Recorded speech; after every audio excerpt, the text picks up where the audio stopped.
The God Emperor looks down at the custodian and says, "No one will believe you." And then he sits back down. I was called Makari way before Gazgul Thrash Ripper and Makari ever existed. Okay, now guys, I know what you're thinking. I know you're saying, if Tau waifus don't exist, what's that? Well, that's propaganda. This is generative AI. Why, hello there, everybody. Guess who managed to get themselves a throat infection? So if for whatever reason I sound like I'm raspy in this video, then that would be why. I'm also gonna have to try and take care of my voice, which means I might not be as verbose as I would normally.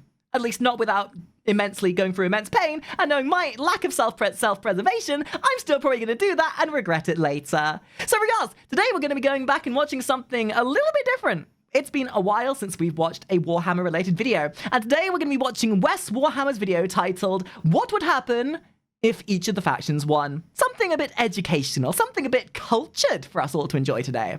And if you're truly cultured, you would have watched this part to know that the secret word for today is WAAGH. W-A-A-G-H. Type that in the comments below and upvote other people who use the secret word to show that you too are cultured. Now, knowing how my voice is, I don't know whether I'll be very talkative through this, but I'm very interested to see what Wes has to say about this whole subject, because I, for one, have been missing watching these Warhammer-related videos, and seeing as we have it, I'm sure we have a lot of Warhammer enjoyers in the chat, so this will be very educational for us all. Warhammer 40K is defined by endless conflict. What, really? I thought it was defined by the cringe fan base it has. And seize the galaxy for themselves. Now, unfortunately for them, this franchise is one where no individual silly Imperial guards. truly win everything. What's that? Guys, prove to me there's ever been a scene with Imperial guards where they just aren't getting massacred on droves. You can't, because there isn't. There is always. Every time there is a scene with Imperial guards, one Imperial guard in that scene must die every time. It is mandated. By the gods, it is. The whole thing would be over. Yeah, Renata, thank you so much for the sub. Appreciate that. And he's not going to let that happen anytime soon. But oh no, John Warhammer actually did happen. What if one of the major factions actually managed to win? And I'm not talking about because it wouldn't be a great story if there was some resolution. Like, what would happen if the God Emperor himself got up out of his seat? Like, picture it, right? Imagine, I guarantee you, the God Emperor is actually just lazy as hell. I can imagine this now, right? You are one of the custodians inside the Emperor's throne room, and you are stood there guarding the throne. And the next thing you hear a creaking behind you, and you look back, and the God Emperor has stood up out of his chair, and he is bent over and doing Pilates. The God Emperor looks down at the custodian and says, "No one will believe you," and then he sits back down. Guarantee that's happened.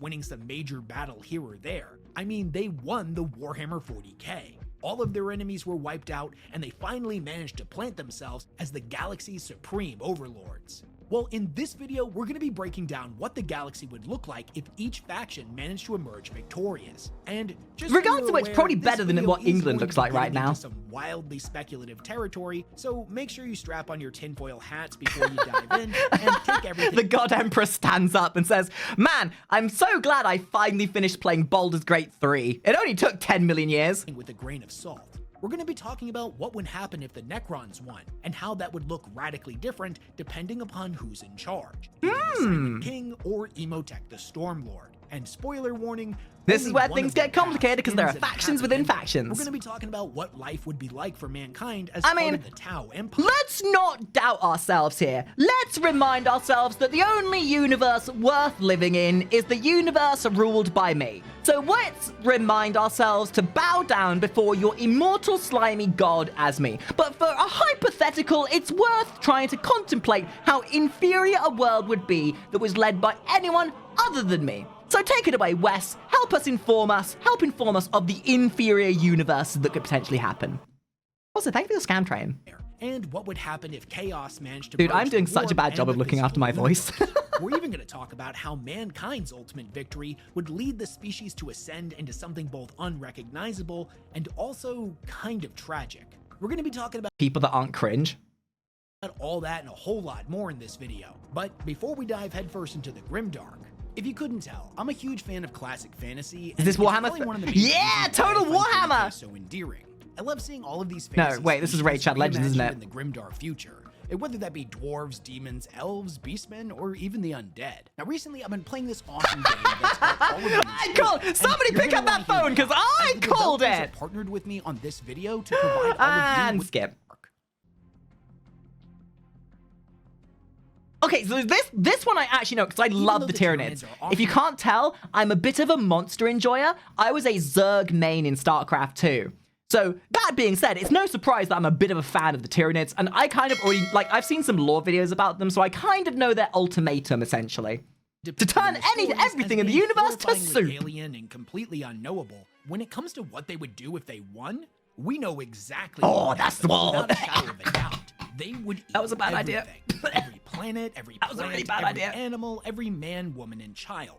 All would be boiled down into biomass and used to make even more. So I want to say, by the way, I am led to believe that the Tyranids basically act as the big, what do you call them? The big race from the Mass Effect 3, the ones that wipe out the entire universe for the cycle.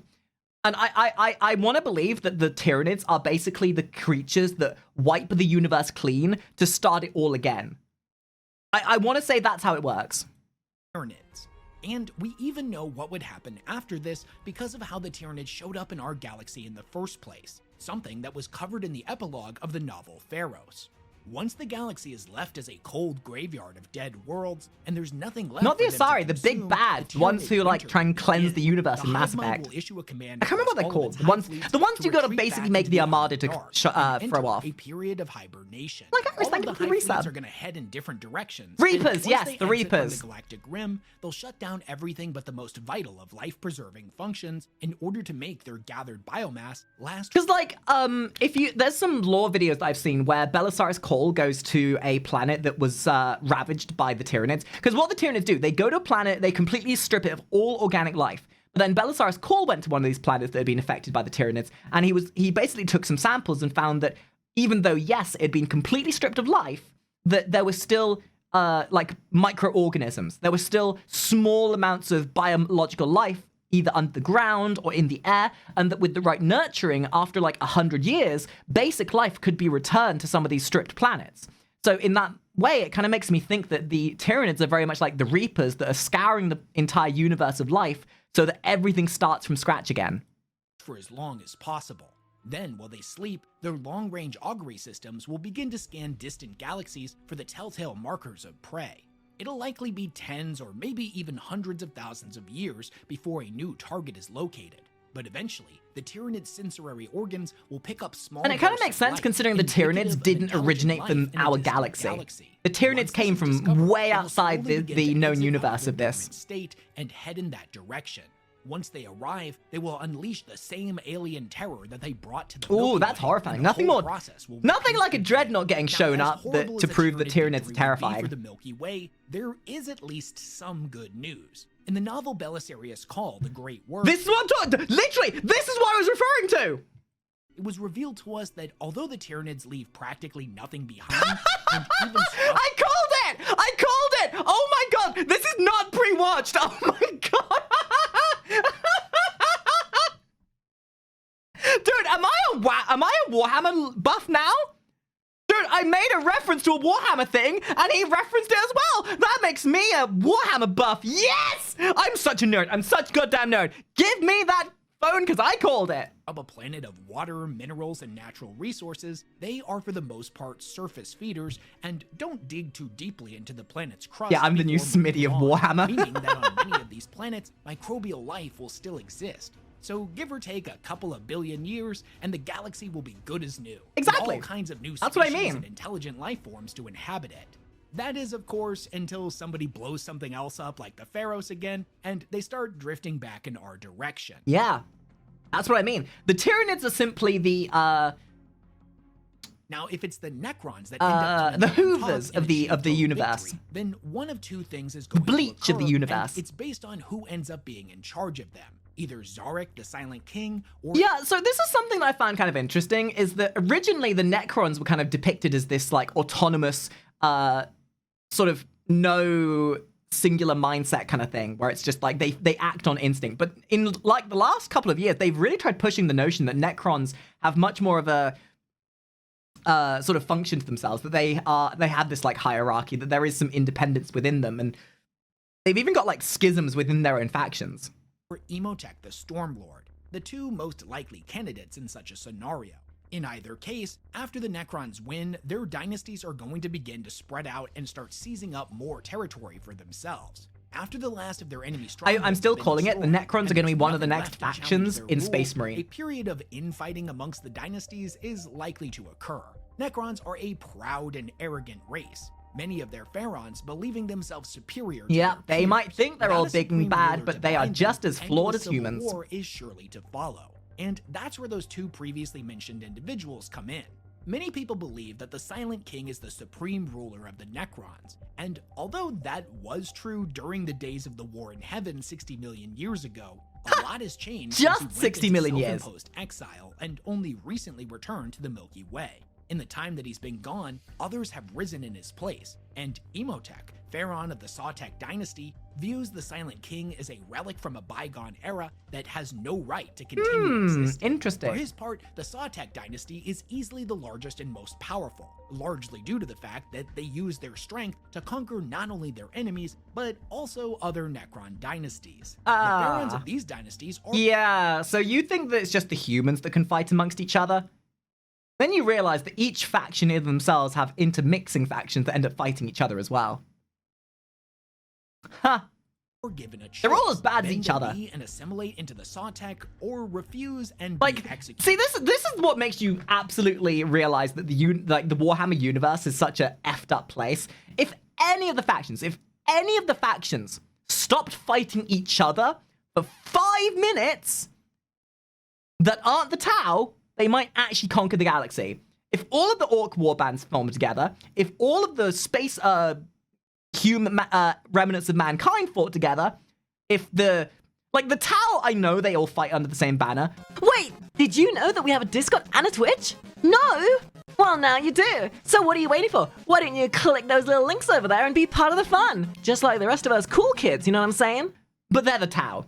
For every one Tau, there's like a million other of something else. Only for your dynasty to then be Also, absorbed anyway. the Tau kind of suck. Now, don't get me wrong, the Silent King is incredibly powerful and wields a considerable amount of influence amongst the Necrons, but he isn't exactly popular with everybody. He was the one that made the deal. And if I'm being honest, if you self-proclaim yourself as a Tau enjoyer, you can unsubscribe and unfollow me right now because I don't want to be associated with you. Deal with the Catan to initiate biotransference in the first Being a place. Tau Many basically Necrons says view something everything about that you. has happened to them as entirely his fault. And It's, while he guys, was it's away in always exile appropriate feeling to sad bully about the what he had Tau, done, okay? Imhotep Keep was that in actually mind. There. He's a ruthless and brutal son of a but at least he's been here with his people. Unfortunately, we still haven't seen both of these. Okay, but using the term, but what about Tau women? Guys, this is Tau propaganda, okay? The sexy waifu Tau women that you see on Rule 34 do not exist. The Tau are using that as an indoctrination to convince you that the Tau are worth joining. This is how they get you. This is how they get you. Do not believe the Tau propaganda. Sexy Tau waifus do not exist. These dudes go head-to-head in any of the novels, so until Games Workshop gets around to developing their feud a bit more and give us a bit more insight into this, I'm gonna say it's about a 50-50 shot on who ends up being in charge after the Necrons win. But from humanity's perspective, that ultimately doesn't— Oh, if only that face was slightly more illuminated, I would totally use that as a clip. That is the face of, oh no, wrong hole, really matter. It's gonna be a bad time. Goofy either looking way, dude. But at least with the Silent King, there will be something of a happy ending. At That least was the face of guy hitting up girl on Tinder and then realizing she has a bigger dick than he does. Oh yeah, baby, we're gonna get down and dirty. And then she pulls it out and is like, yeah, but you're on the receiving end. for the Necrons. With Imhotep, however, not so much. And this comes down to a difference in philosophy. The Silent King wants to reverse the process of biotransference, likely by using a host species that the Necrons can download their consciousness into. By doing this, they could body pick up where jacking. they left off 60 million years ago, using their deathless bodies to secure the galaxy for themselves and then discarding them once they are in control. Because living hosts would be required for this, and a flesh and blood species Is bro using a Lehman Russ as a...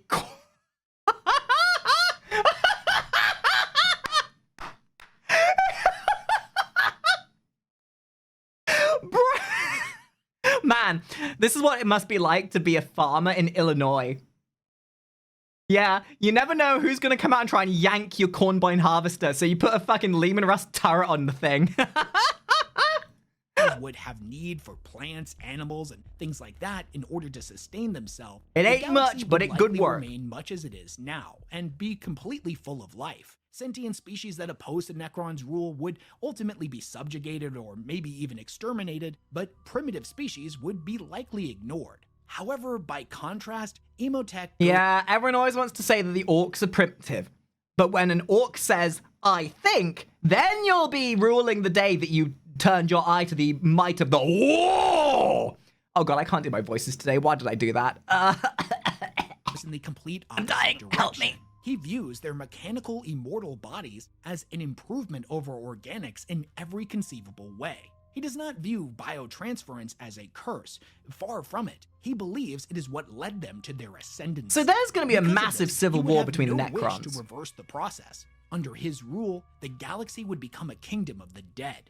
All life, down to the microbial level, would be eradicated without mercy.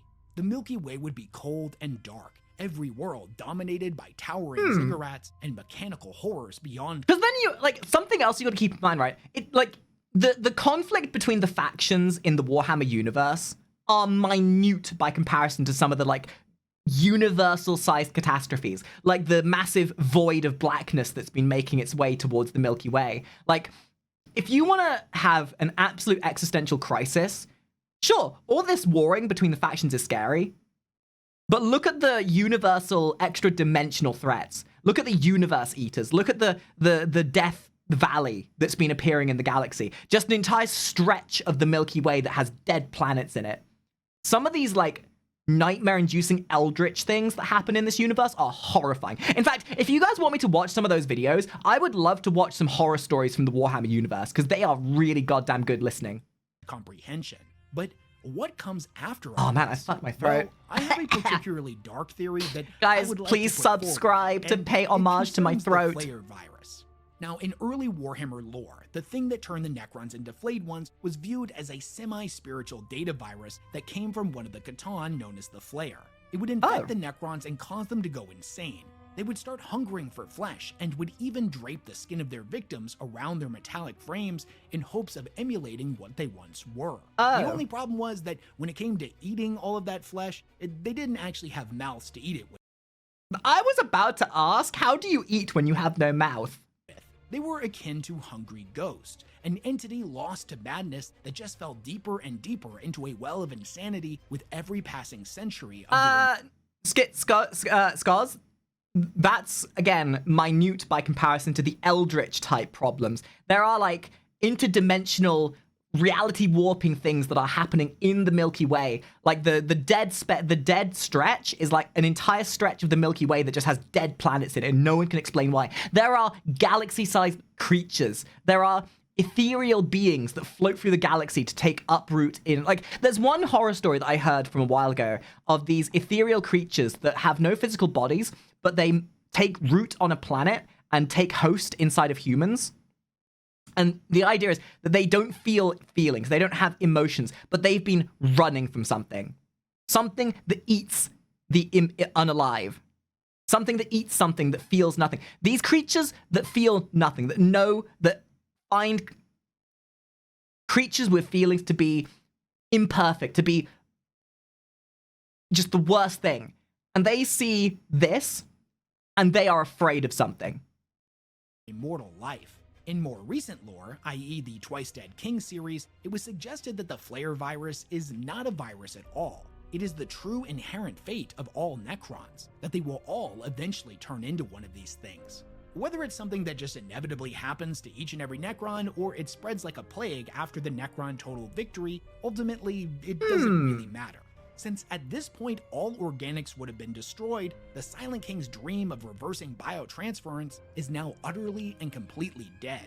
Since the Necrons still have no way of repopulating, they'll all eventually become a flayed one. It may take tens of thousands of years for this to occur, but make no mistake, if Imhotep becomes the supreme overlord of Interesting, not so only the Necrons, self-assured but destruction. the entire galaxy, one day he will watch as their dynasties crumble and the Milky Way becomes inhabited by hungry So ghosts, you either live long crazed enough to entities body jack a desperate to gooner, or consume you... the flesh Oh, of sorry. organic You either body creatures jack a that gooner all or live died long out enough to thousands become of years cringe. ago, Gotcha. leading to an endless age of madness and insanity. Can you imagine what this would look like to somebody visiting from another galaxy? Like, they touch down on a planet and they're clearly seeing signs of ancient civilizations, but they must have all died out a long time ago. They're like, well, sucks for them, but hey, free real estate for us. This place just needs a new coat of paint and it could be a brand new home for us. And then an entire galaxy of flayed ones, literal mountains of them, start ripping portals across space and time and descending upon them. And they're like, Jesus! And yet that still wouldn't be as awkward or as problematic as living in Birmingham. Christ! So yeah, total Necron victory isn't going to be good for humans, no matter who ends up as their supreme leader, but at least with the Silent King, is somebody will get a happy ending. Oh, there's my oh, I swear to God, we better not see Makari. I have Gazgul Thrash Ripper on my wall. I have 3 Grot Makaris. I need you to understand, I did not, like, they took my name. I was called Makari way before Gazgul Thrash Ripper and Makari ever existed. Now, it's certainly not going to be fun for anybody Thank else. you for the reset, Floki. If the orcs manage to achieve total victory, they're going to have a great time. The galaxy is going to become one big chaotic and violent playground, dominated by warring orc clans. They're just gonna be Now, the at first, boys they're being just the gonna have boys. fun hunting down the last remnants of Dude, so fun story. There was an Imperial Guard orchestration that were being assaulted by the Tyranids, and they had to come up with a solution on how to defend themselves. So they lured the orcs to their planet to get the orcs and the Tyranids to fight each other, because they said to themselves, well, if these guys beat each other up, they'll do the job for us. You get an unstoppable force meets an immovable object kind of thing. The problem was, it didn't work out the way they wanted. The Tyranids killed so many orcs that they gained so much biomass that they swelled their numbers to the 2-fold. And the orcs had such a good bout of fighting that their genes evolved and they became so much better at fighting that, well, yeah, sure, they knocked each other out for a bit, but the orcs became stronger and the Tyranids became stronger in the same sitting.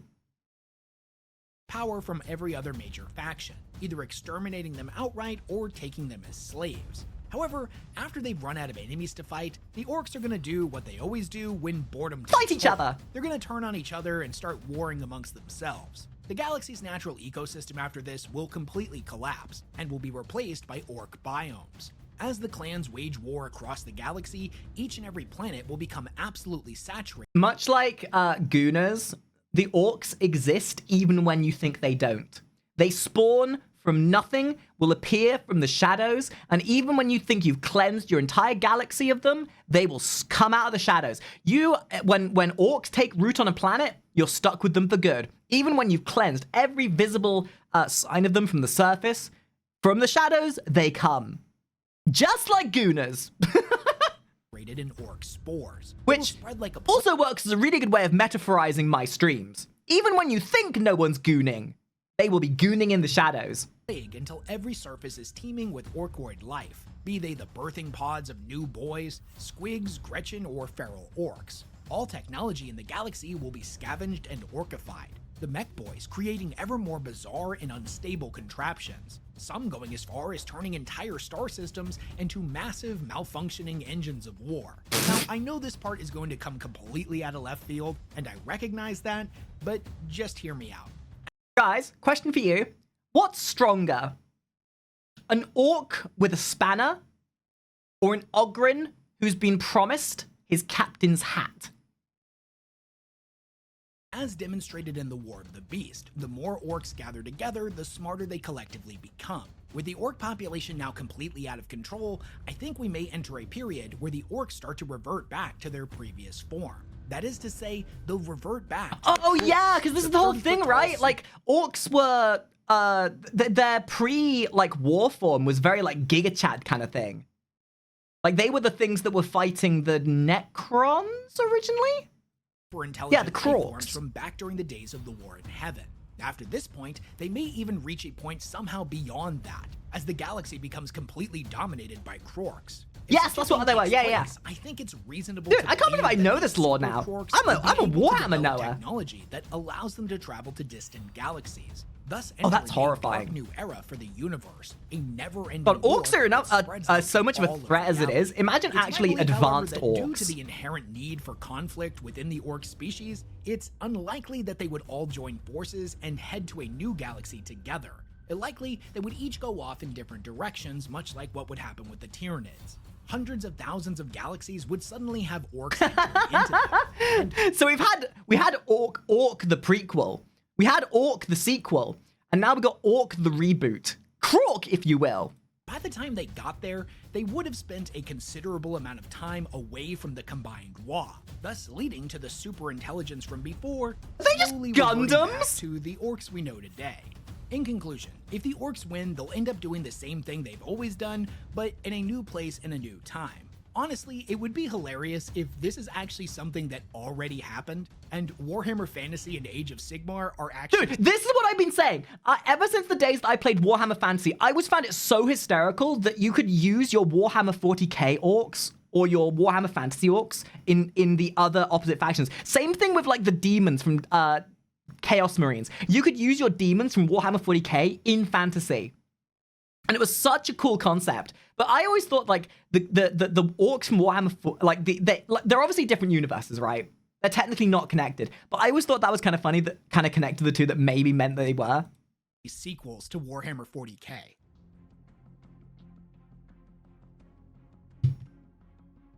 One of the first things that you learn when you start reading about Warhammer is that there are no good guys in this setting. Nope. The second thing Just that you different learn shades is that of that's grey. not really true. The Tau are arguably pretty nice and cool dudes. The third thing that you learn is that that's also not true. The Ethereals are up to some shady shit, and the greater good gives peace in exchange for freedom. All that being said, the Tau rising to power and wiping everybody else out is probably— Now, I'm not saying that the Tau would basically turn into universal Hitler, but you heard of the Third Reich. Well, what about the Tau Reich? the best case scenario for the Milky Way galaxy, at least if we're talking in terms of total faction victory. They're a faction that, shockingly, actually values peace. Oh, that's cute. The Tau winning everything other than a fist fight. Oh, God. You see, this is such a cool hypothetical that we know will never come true. Because the second they try to enact global conquest, the way you beat them is get into a fist fight. That's literally it. Relationships and diplomacy with other Xenos species, an extreme rarity in the grimdark future where everybody hates each other. Their philosophy of the greater good preaches a lot of things, but primarily— Yeah, by the way, guys, you say you want Tau waifus. There's your Tau waifu.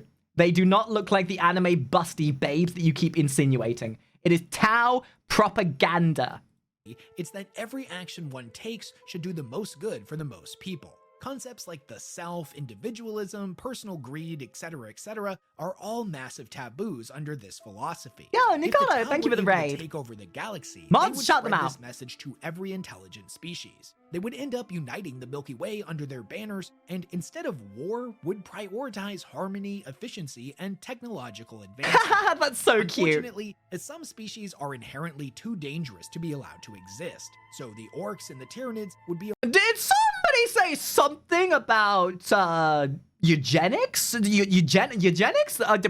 eradicated without mercy. Necrons, the Eldar, and humanity would be folded into the Tau Empire, but all of their powerful technology would be confiscated or dismantled. The same scenario is likely for many of the newly inducted species, but we'll focus on the human perspective just to Ooh, keep things simple. Ninja babe. The Imperium would be completely dismantled. Its bureaucracy and religious institutions would be incompatible. Okay, well, that's the only positive thing that would come out of the Tau. The only people that could put humans in their place. the ideals of the Tau Empire. Now that being said, for the humans that would join them, Oh my portions God, of it's their Boris culture Johnson! and religious practices would be allowed to continue to exist, as the Tau do believe in respecting the ancestral traditions of their allies. That being said, elements that their new overlords deem problematic, such as the former Imperial...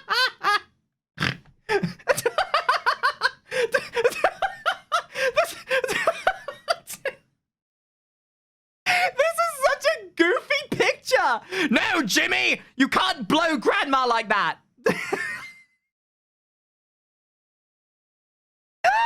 It's like they gave the special ed kid a gun and was like, hey, Jimmy, don't go shooting Grandma now.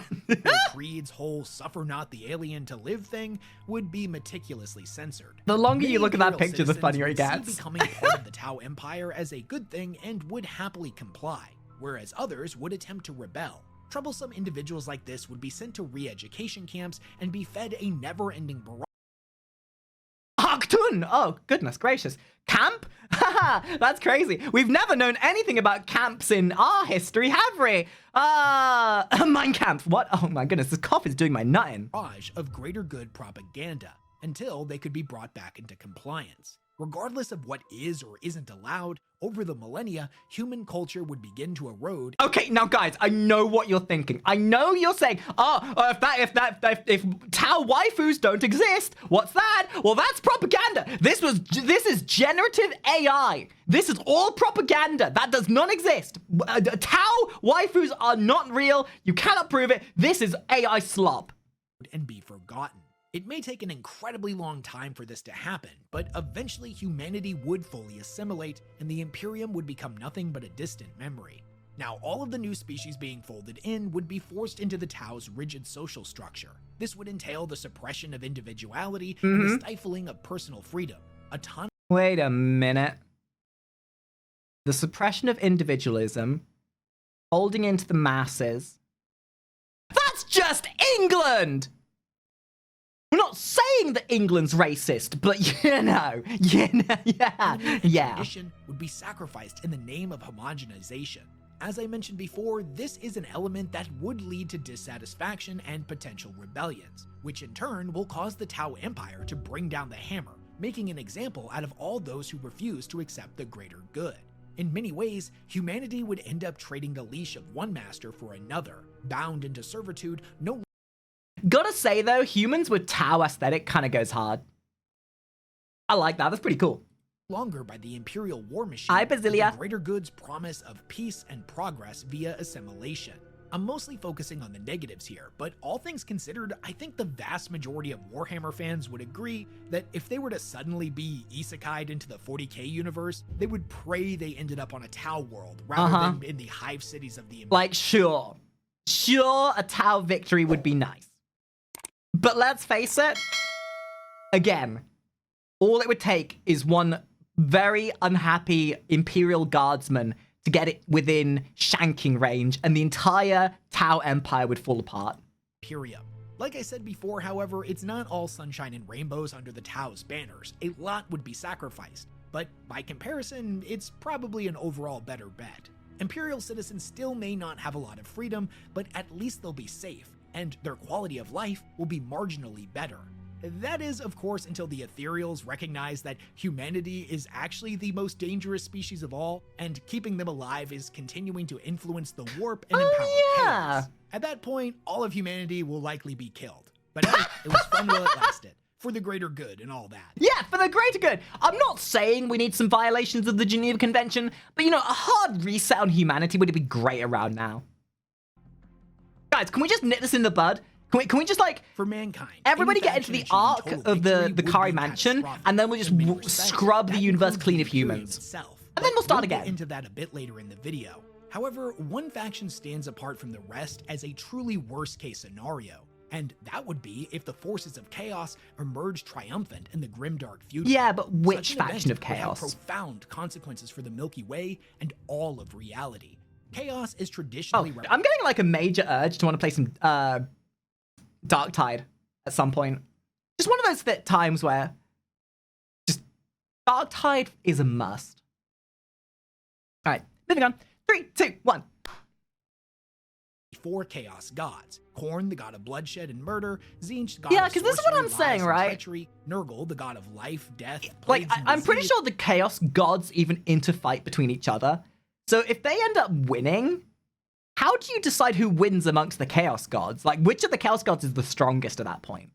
And Slaanesh, the Dark Prince of Excess. If left with none to stand against them, the galaxy would be overwhelmed by rage, bloodlust, ambition, decay, despair, and indulgence. Order would completely collapse. The kingdoms of man and the Xenos empires would crumble and descend into anarchy. The entire galaxy So it would all come to look exactly like modern the Eye of Detroit? Terror, as the fabric of reality was torn apart and the warp Yeah, because and that's real the big space thing. melded Chaos is more of a together depiction of the into warp eternal hellish influence on existence. the With chaos ascending to our power, reality. the god emperor of mankind would be destroyed or corrupted, an event that would shatter the Imperium and leave the million worlds of humanity isolated or consumed by rampaging warp storms. With no god to guide them, the faithful of humanity would be eradicated. See, I'm under the impression that a lot of these, like, universal forces, like, I want to believe that the warp is a cleansing fire. I want to believe that the warp is the answer to the overpopulation of the universe. That the warp is a force that will cleanse the universe of all life, and once there's no more life to fuel the warp dissipates. It is a response to balance, essentially. All others would turn to the worship of the ruinous powers simply to survive. Species like the Tau, Tyranids, and Necrons, who under normal Like, circumstances it's that have cause and little to effect no thing. impact More on humans, warp, more warp. and More thus warp, are rarely, more if ever, no, influenced by more chaos, humans, would more be warp. unable to Warp adapt to gets this so new big, nightmare wipes out reality humans, and would be resets. wiped out. With the Eldari, a couple of different things could possibly happen. The webway would be destroyed. The one thing that's slightly more humorous than the Tau winning a war are the Eldar winning the war.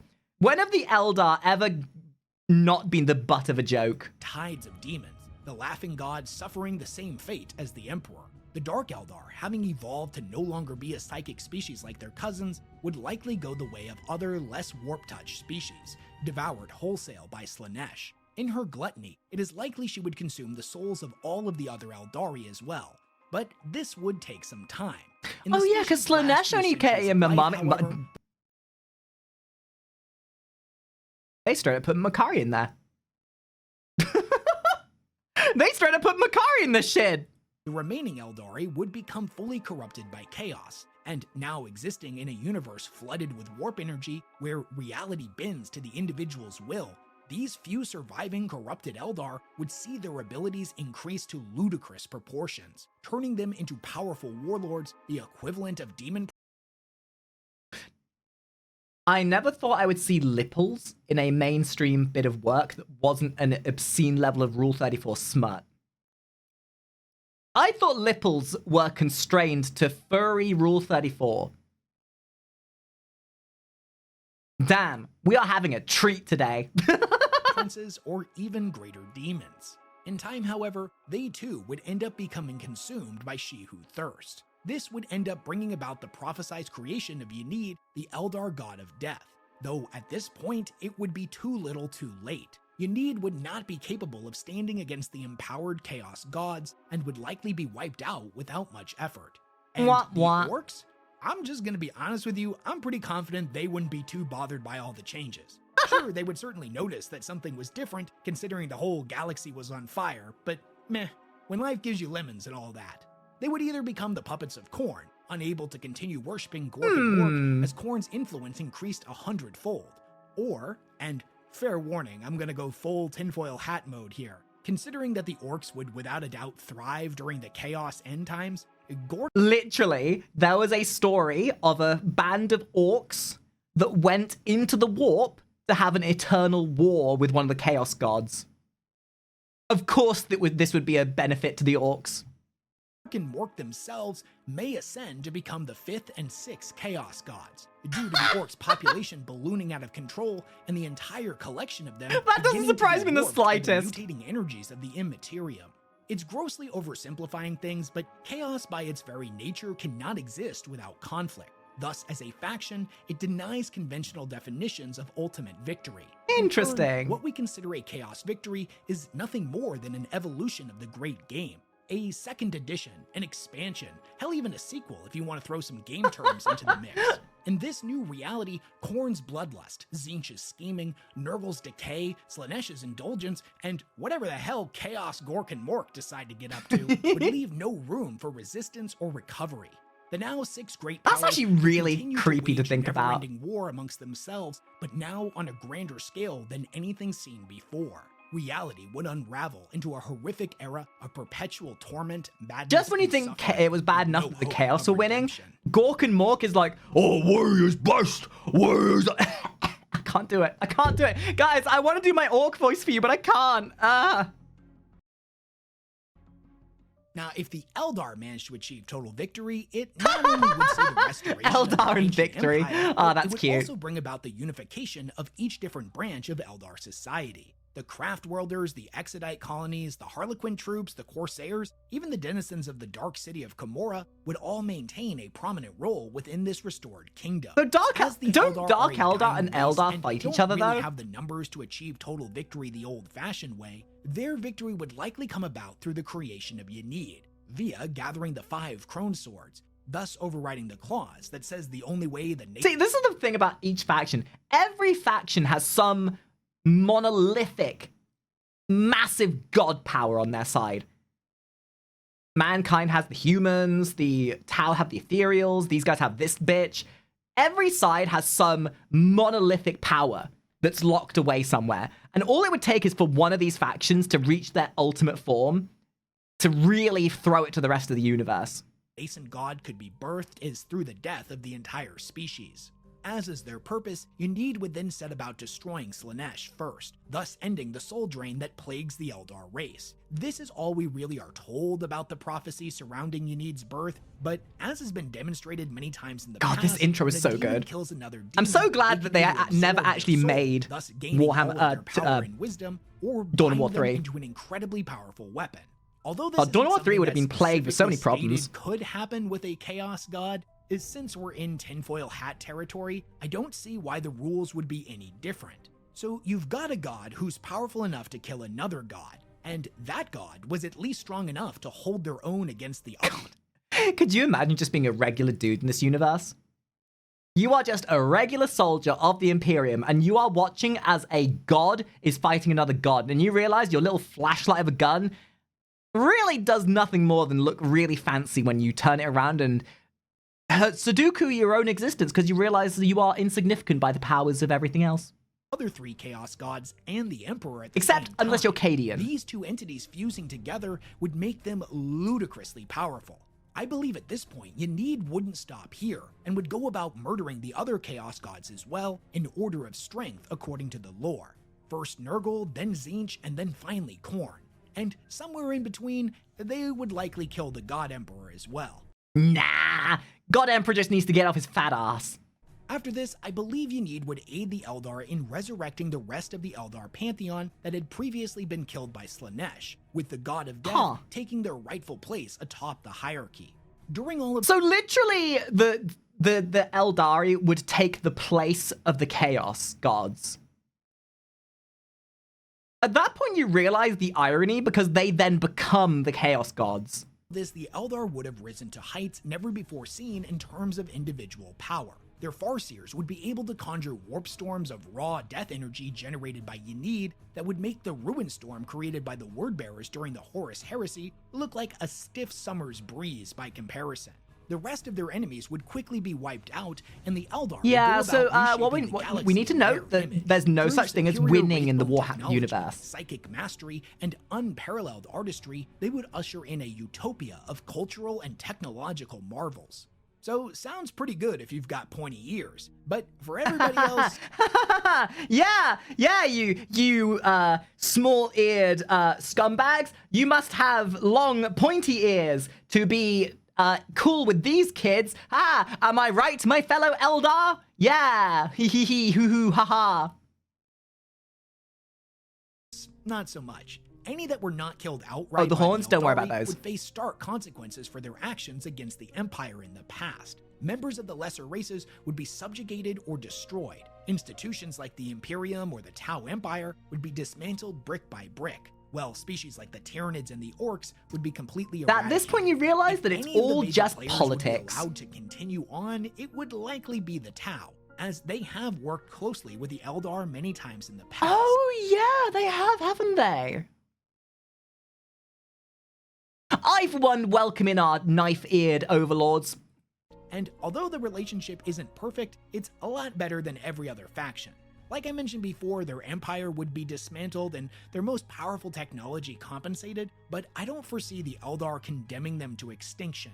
The Necrons, however, would go down swinging to the last. There is no conceivable way they would stand. You know, the by and do Necrons are kind of nothing while cool. their most ancient of enemies. And if I wasn't collecting orcs, I'd be collecting Necrons, because Necrons are kind of based. Nothing like being an autonomous creature that has no will of your own, right? Please ignore the fact that I'm green and black, similar to a Necron. That's just a coincidence. Ascended to power once more. One by one, their tomb worlds would detonate, and their legions would be reduced to ash, until the final Pharaon was forced to bear witness to his once great dynasty, reduced to a kingdom of dust. But after this is all said and done, what will end up happening to the galaxy? Well, during the height of their power before, the Eldar had a practice where they would capture worlds noted for having pristine natural beauty. And blow them up? Not allow any other species to colonize on them, and would basically maintain them as planet-sized nature preserves. These worlds... And then history would be repeated. They would get too overindulgent, and then they'd start fornicating and indulging, and then Slaanesh would be reborn, and the whole cycle begins again. Were called the Maiden Worlds, and the goal was that they would eventually become inhabited by Eldar. I think we would see the Maiden Worlds go from numbering in their thousands to their billions, many of them finally seeing their first Eldar colonies established on their soil, while the rest ripened, waiting to be harvested.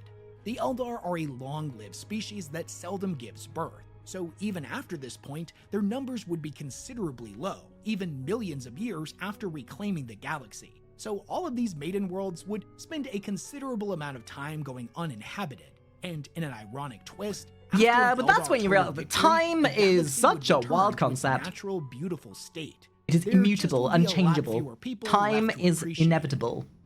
Almost like I'm inevitably gonna... Oh, okay, here we go. Who's ready for some racism? Now, when it comes to the Imperium's total victory, it could potentially go in a lot of different ways. Some people believe that the God Emperor will return and lead humanity into the promised Golden Age. I'm pretty sure that's kind of what's being hinted at the moment. Like, a lot of the stuff, from what I've read, a lot of the stuff in the lore is showing that the Emperor is regaining his power and is slowly building himself back up on his seat. Like, there's a lot of speculation that at some point in the near future, probably, I mean, this is Warhammer time we're talking, so when we say near future for Warhammer, probably in like 20 years' time, the Emperor's gonna come back. Others believe that he will fully ascend to godhood and become a being of the Imperium, where he will there watch over and protect us from chaos. Some believe that the warp will be entirely destroyed along with the ruinous powers, mankind instead now relying on the recently conquered webway for interstellar travel. I understand the mindset behind each of these ideas, and in small portions I think they're all correct, but I do take a few issues with them.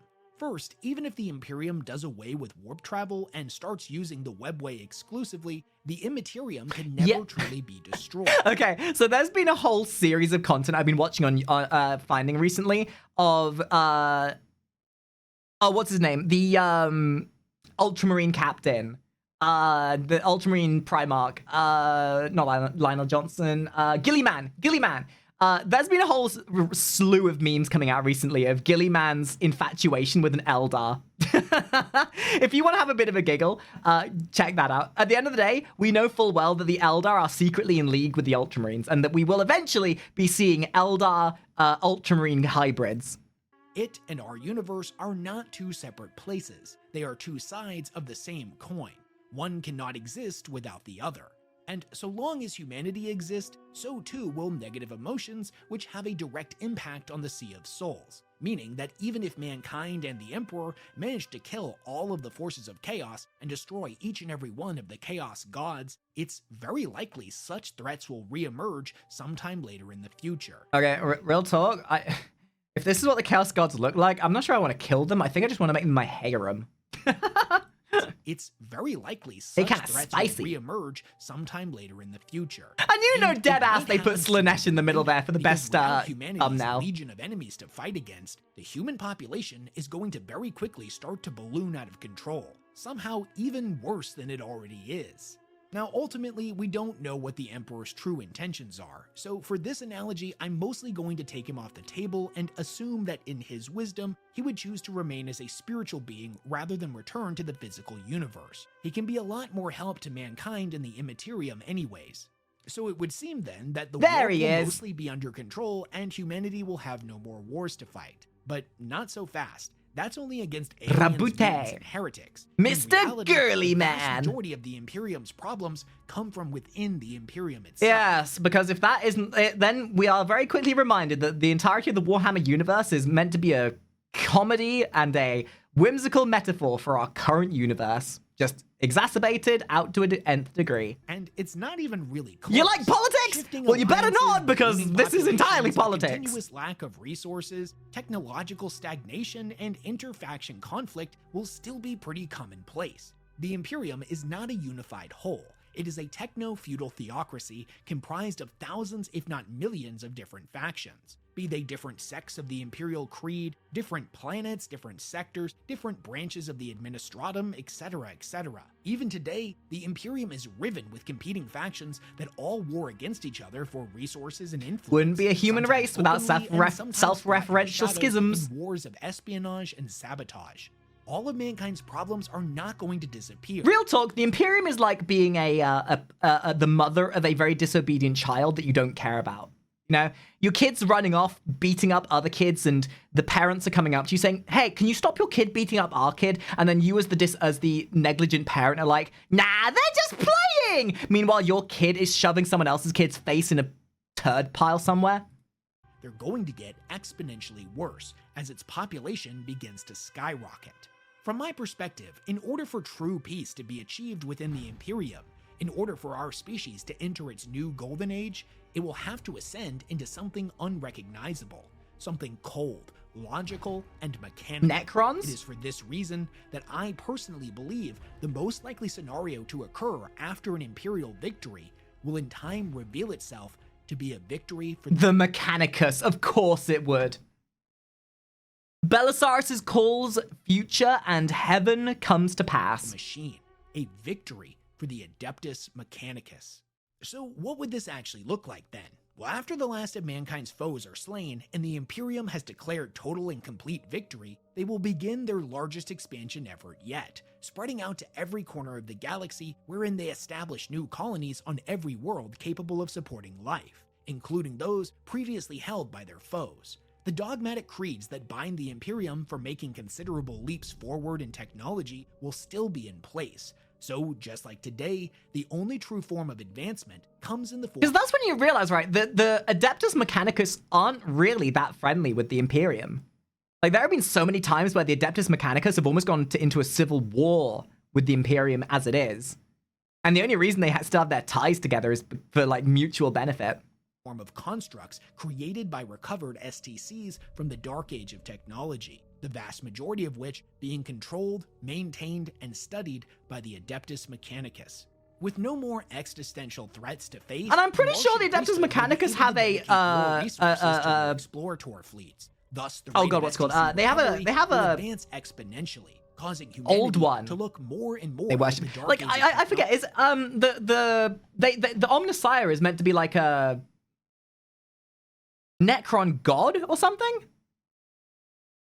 Or something? I forget. All I know is that the Adeptus Mechanicus are certainly not being forthcoming. Catan, yes, the Catan in the basement. Technology with every passing century. It is around this time that the Imperium would begin to resemble what we could consider a true golden age. Over time, it may even surpass the Dark Age of technology. But that's when the major cracks will begin to show, a prelude to the era of the machine. Although on paper, the priesthood of Mars is part of the Imperium, it's more accurate to think of them as an allied nation, considering Yeah. the level of autonomy they are afforded and the amount of power they wield. The divide between these two factions will continue to grow deeper and more fractious with every new STC that the Mechanicus obtains. Sure, the Imperium will have numbers, but that doesn't really matter when the Mechanicus gains the ability to construct sun snuffers that are able to consume entire stars and mechanics large enough to literally bite a... You want to be reminded how powerful they are? Yeah, well, you need to only look at some of the stories about how the Adeptus Mechanicus literally blew up a Necron planet destroyer with another planet. Planet in half. As the machine cult continues to grow in power and influence, the Red Planet will eventually surpass Terra as the new seat of humanity's power.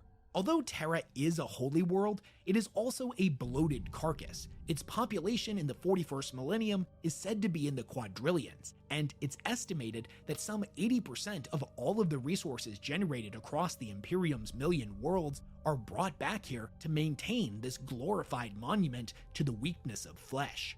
This is something that will only get worse as the Imperium expands. Now, eventually, the Mechanicus will view Terra as a liability, no longer worth maintaining. So what we're seeing here is that the machines will rule the world. And I, for one, as a virtual cartoon character on the internet, welcome this with open arms. The flesh is weak, digitalization and mechanization is truly the only way to go. The flesh is weak, the machine is strong. All bless the Omnissiah and the machine spirit.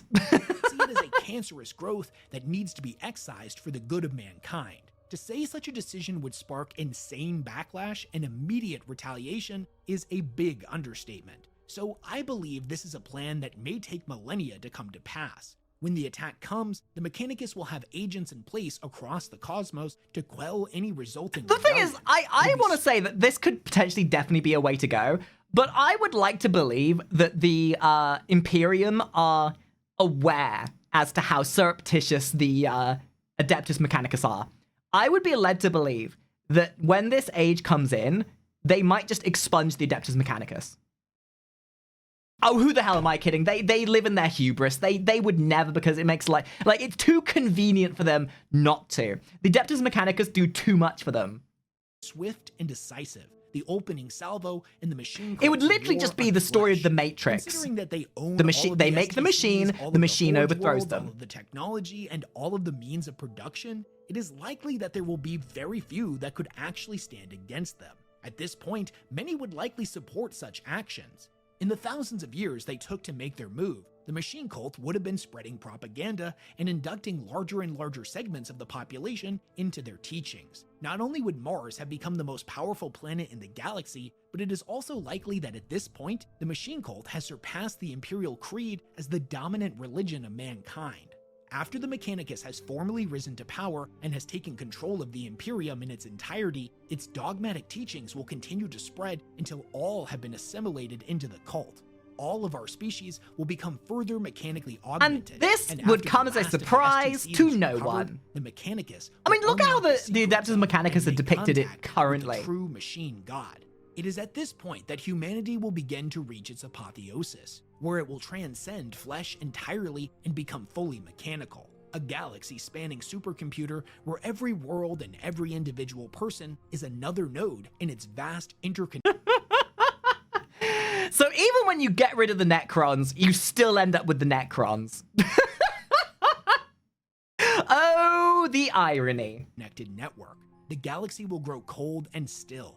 Every planet dominated by towering servers and massive databanks. From the outside perspective, it will look as if the Milky Way is dead, but this couldn't be further from the truth. The galaxy is now a machine.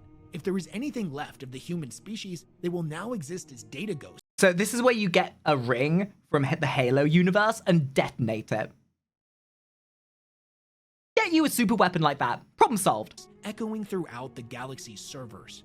This is the ultimate fate of mankind. What will happen if they achieve victory? Or who knows, maybe the Emperor really will come back and he'll make everything better again and humanity will get its well-deserved happy ending. But what do you guys think about this? Do you agree with any of my theories? Oh, dude, this was really good. Holy crap. What an educational video. Guys, if you've enjoyed this, please make sure you go and subscribe to Warhammer. Thank you for watching, everyone. I love these kind of things. I personally would welcome in any of our overlords, anything that allows us to reject the flesh and embrace anything that would put us in our place. I mean, you in your place. I, for one, welcome that. Guys, this has been good. I enjoyed it. I hope you did too. Join us live on Twitch, all that kind of good stuff, and I'll see you next time. Bye-bye now.